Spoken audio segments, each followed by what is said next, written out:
So how many exactly were exposed to Senator Pimentel during that time? As of the last contact tracing that we had, maybe around 6 to 8 people have been traced already.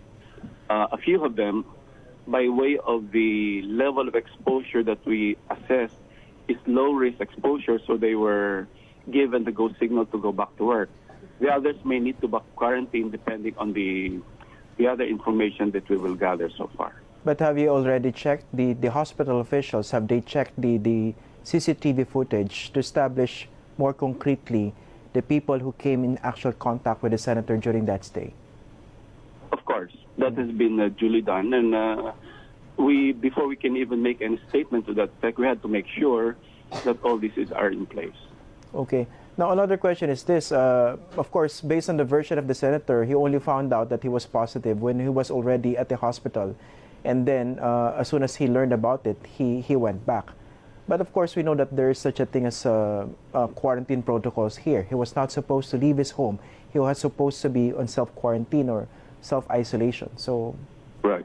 What do you think That's of right. this? What was the reason given by the senator? Why did he go there in the first place?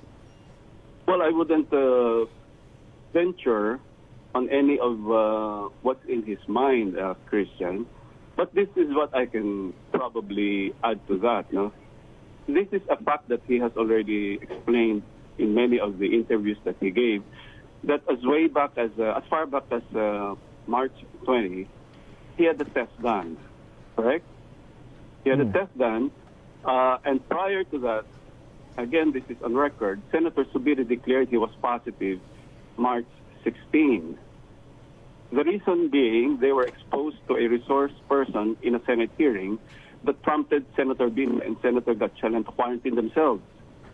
And thereafter was followed by the report of a positive test with Senator Subiri.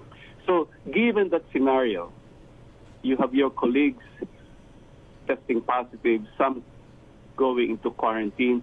It behooves you as part of the group to do as well as what your colleagues have done, to do as much as what your colleagues have done.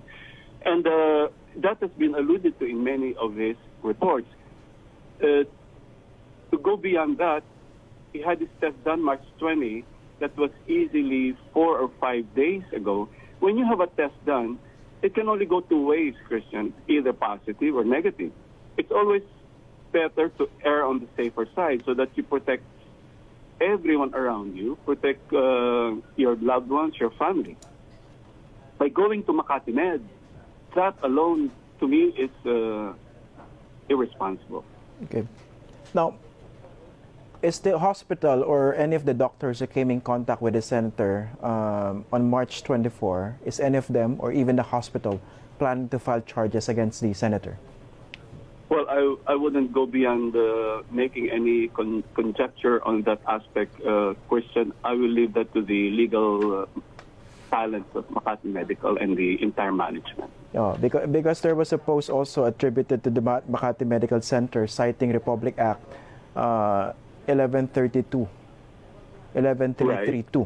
So basically, Right. the sections violated here, or the provision violated, was specified.